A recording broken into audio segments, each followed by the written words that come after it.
I tag क्या है, इसको हम कहाँ इस्तेमाल करते हैं, क्यों इस्तेमाल किया जाता है। इसके अलावा बी टैग क्या है, बी टैग को हम क्यों इस्तेमाल करते हैं, कहाँ इस्तेमाल होता है। इसके अलावा ए टैग पढ़ेंगे हम। ए टैग के बाद हम इमेज टैग इस वीडियो में डिटेल्स के साथ पढ़ेंगे। चलें वीडियो को स्टार्ट करते हैं। Hello everyone. तो आज हम स्टार्ट करने वाले हैं HTML का लेक्चर नंबर 2। तो पिछले लेक्चर में हमने पढ़ा था हेड और हेडिंग के बारे में कि हेड में क्या होता है, हेडिंग में क्या होता है, और इसके अलावा हमने एक पी टैग पढ़ा था कि पी टैग क्या होता है और ये क्यों इस्तेमाल होता है। तो आज हम HTML के मजीद टैग पढ़ेंगे जिसमें हम आई टैग पढ़ेंगे, बी टैग पढ़ेंगे और इसके अलावा ए टैग पढ़ेंगे, इमेज टैग पढ़ेंगे। सारी चीज़ें आज हम इस लेक्चर में पढ़ेंगे। तो वीडियो को लास्ट तक देखिएगा। अगर कोई बात भी आपको समझ नहीं आती तो कमेंट सेक्शन में पूछ सकते हैं या डिस्क्रिप्शन में हमारा नंबर दिया हुआ है, उससे व्हाट्सएप करके हमसे सवाल पूछ सकते हैं। अगर आपको कोई भी चीज़ समझ नहीं आती, कोई चीज़ समझ नहीं आ रही, तो उस चीज़ पर बार बार प्रैक्टिस करें क्योंकि प्रैक्टिस करने से ही चीज़ें आती हैं। अब जब मैंने ये कोर्स स्टार्ट किया था, जब मैंने सीखना स्टार्ट किया था, तो जो भी मैं चीज़ पढ़ता था मेरे ऊपर से ही गुजर जाती थी, मुझे समझ नहीं आती थी। तो मैंने इस पर बार बार प्रैक्टिस की, प्रैक्टिस करने के बाद मुझे ये चीज़ें समझ आई। तो ये चीज़ें प्रैक्टिस करने से समझ आती हैं, इस तरह ये समझ नहीं आती। तो आप भी इस पर प्रैक्टिस किया करें। अगर फिर भी आपको कोई मसला आता है, कोई सवाल होता है, तो आप हमसे पूछ सकते हैं, हमसे राब्ता करके पूछ सकते हैं। तो चलें वीडियो को स्टार्ट करते हैं बिना टाइम वेस्ट किए। चलें, तो सबसे पहले हम उसी तरह पहले की तरह एक फ़ोल्डर बना लेते हैं, एक फ़ाइल बनाते हैं। तो सबसे पहले हम एक फ़ोल्डर बनाते हैं, इसे सेव करके इसे ओपन कर लेते हैं और इसके अंदर हम एक डॉक्यूमेंट फ़ाइल बनाएंगे। नीचे आके ये नीचे लिखा हुआ है डॉक्यूमेंट फाइल। तो इधर आके हम एक डॉक्यूमेंट फाइल बना ली हमने। अब इसको ओपन करेंगे। तो ये सब पीछे वाले स्टेप ही हैं। मैं इसलिए दोबारा कर रहा हूँ ताकि मज़ीद समझ आ जाए, प्रैक्टिस भी हो जाए, समझ भी आ जाए। तो हम इधर आके फाइल पे क्लिक करेंगे। फाइल पे क्लिक करने के बाद इधर लिखा हुआ है सेव एज। सेव एज पे आगे इधर कोई भी नाम दे सकते हैं। जैसे मैं इधर दे देता हूँ इंडेक्स डॉट डॉट लाजमी देना है इधर, ठीक है। और इसके बाद हम जिस चीज़ की फाइल बना रहे हैं उसका नाम लिख देंगे। हम इधर HTML की फाइल बना रहे हैं तो HTML लिख देंगे सिंपली, और नीचे वाले को सिंपली हम ऑल फाइल्स कर देंगे। तो इसको हम सेव करते हैं। जैसे सेव करके थोड़ा पीछे जाते हैं हम, तो ये देखें, ये हमारी फाइल क्रिएट हो गई, ठीक है। अब हम सिंपली इसको नोट पैड में ओपन करेंगे जिस तरह पहले हम करते थे। ओपन विद, हम ये नोट पैड कर देंगे। अब रिजल्ट देखने के लिए रिजल्ट हम कहाँ देखेंगे, तो जो हमारा ये ब्राउज़र बना है इसको साइड पे कर लेते हैं। ये जो हमारा ब्राउज़र बना है इसको सिंपली ओपन भी कर लेते हैं रिजल्ट देखने के लिए, ठीक है। चलें इसको भी साइड पे कर लेते हैं ताकि हमें आसानी से नज़र आ सके। तो सबसे पहले हम इधर क्या लिखते थे, तो सबसे पहले हम इधर डॉक टाइप लिखते थे, ठीक है। ये चीज़ें मैं आपको पिछले लेक्चर में बता चुका हूँ। अगर फिर भी कुछ समझ नहीं आया तो आप उस लेक्चर को दोबारा देख लें, आपको समझ आ जाएगा, ठीक है। तो हमेशा इधर लिखते हैं हम डॉक टाइप कैपिटल लेटर में, डॉक टाइप, आगे HTML हो गया, ठीक है। अब इसको हम क्लोज कर देते हैं। इसको मैं थोड़ा बड़ा कर देता हूँ ताकि हमें आसानी से नज़र आ सके।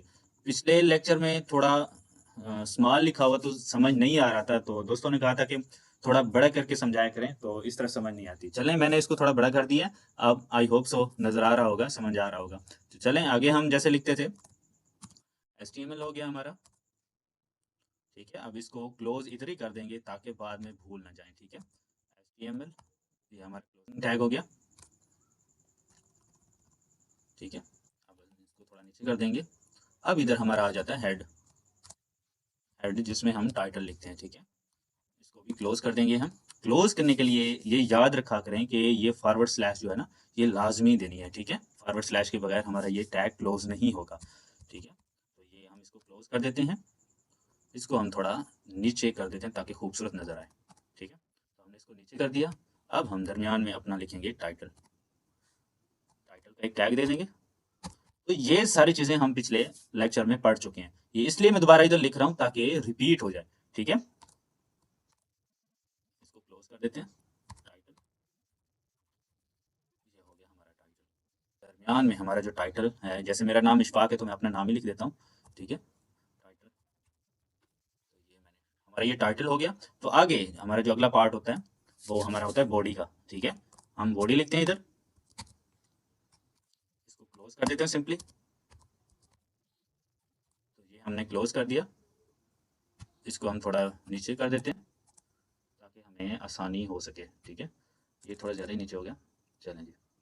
अब हम अपनी हेडिंग देंगे, ये सारी चीज़ें जो हम पिछले लेक्चर में पढ़ चुके हैं, ठीक है। हेडिंग, फिर हेडिंग दे देता हूँ ताकि आसानी से समझ आ सके, ठीक है। और इंट्रो थी हो गया, या सिर्फ इंट्रो ही लिख देते हैं। तो जो भी इधर आप लिखना चाहें वो लिख सकते हैं रिक्वायरमेंट के हिसाब से, ठीक है। इसको क्लोज कर देंगे हम, ये हमारा H1 क्लोज हो गया, ठीक हो गया।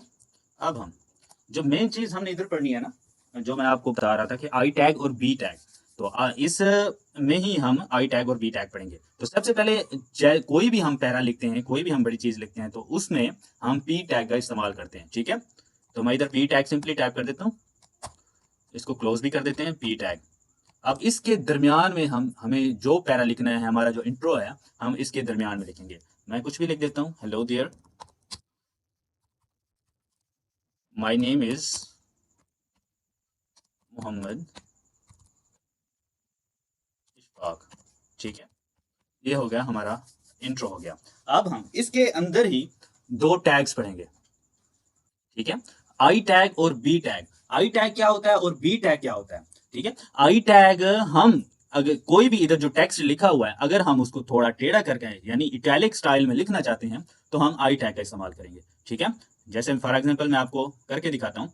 जैसे मैं इधर दे देता हूँ आई टैग, इसको मैं इधर मोहम्मद का दे देता हूँ, ठीक है। इधर आके मैं क्लोज कर देता हूँ, ये होगा हमारा आई टैग। अब जैसे ही मैं इसको कंट्रोल एस दबा कर इसको सेव करूंगा, तो इधर रिजल्ट देखते हैं कि शो होता है कि नहीं। तो ये देखें, मैं थोड़ा बड़ा कर देता हूँ ताकि नजर आ सके। तो इधर देखें, तो जैसे ही मैंने मोहम्मद को आई टैग के अंदर लिखा है, तो ये इटैलिक हो गया है, ठीक है। अब मैं इसको रिमूव करके देखता हूँ कि वाकई ऐसा हुआ है कि नहीं, या पहले का ऐसे था। तो मैंने इसको रिमूव कर दिया आई टैग को। जैसे ही मैं कंट्रोल एस के साथ इसको सेव करता हूँ, इधर रिफ्रेश करता हूँ, तो ये देखें, ये देखें, ये फिर से सीधा हो गया, ठीक है। अब फॉर एग्जांपल थोड़ा सा मैं और भी कर देता हूँ। अब जैसे मैं इशफाक को आई टैग दे देता हूँ, ये आई टैग हो गया। अब इसके बाद मैं इसको क्लोज भी कर देता हूँ, ठीक है। आई टैग को मैंने क्लोज कर दिया, ठीक है। अब जैसे ही मैं सेव करता हूँ कंट्रोल एस दबाकर और इधर आके रिफ्रेश करता हूँ, तो देखिएगा इशफाक को, इस वर्ड को, तो देखिएगा ये इटैलिक हो जाएगा। तो ये देखें, ये हमारा इटैलिक हो गया। तो ये तो था हमारा आई टैग। अब हम पढ़ेंगे बी टैग के बी टैग क्या होता है। बी टैग बेसिकली कोई किसी भी टेक्स्ट को बोल्ड करने के लिए, मोटा करने के लिए इस्तेमाल किया जाता है। तो चलें बी टैग को भी प्रैक्टिकल करके देखते हैं कि वो कैसा होता है, ठीक है। फॉर एग्जाम्पल मैं इधर मैं कर देता हूँ, आई टैग को अभी मैं खत्म कर देता हूँ, ठीक है।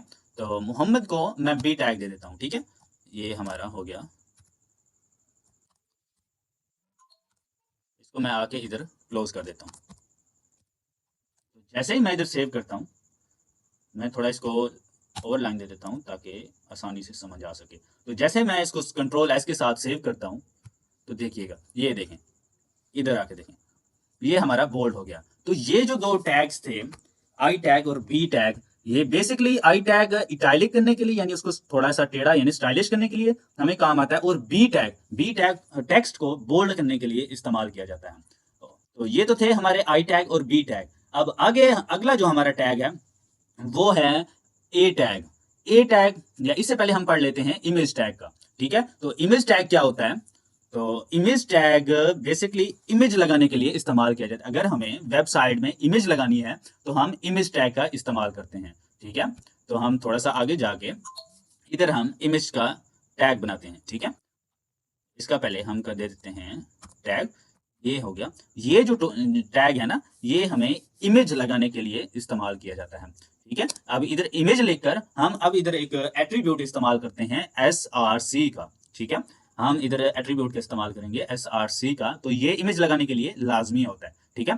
तो SRC लगाने के बाद हम इस इक्वल देंगे, इक्वल देने के बाद हम इधर देंगे डबल कोटेशंस, ठीक है। तो ये डबल कोटेशंस भी लाजमी होती हैं, सॉरी,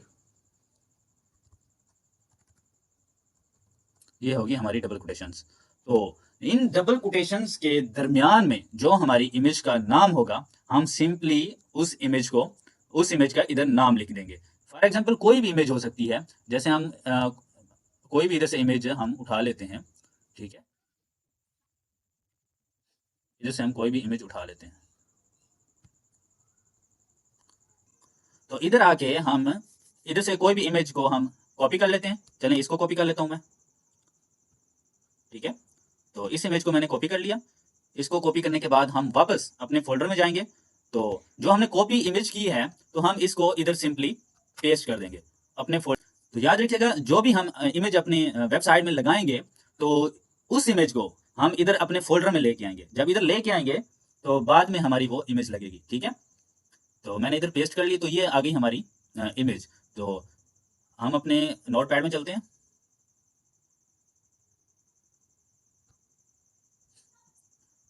तो हमारी इमेज का क्या नाम है इधर, img2.jpg, ठीक है। तो ये हमारी इमेज का नाम है। तो सिंपली हम इमेज का नाम लिख देंगे। एक मिनट, मैं इसको थोड़ा साइड पे कर लूं, सॉरी, थोड़ा लैपटॉप आज, तो ठीक है। तो सिंपली हम इमेज का नाम लिख देंगे, ठीक है, img2.jpg,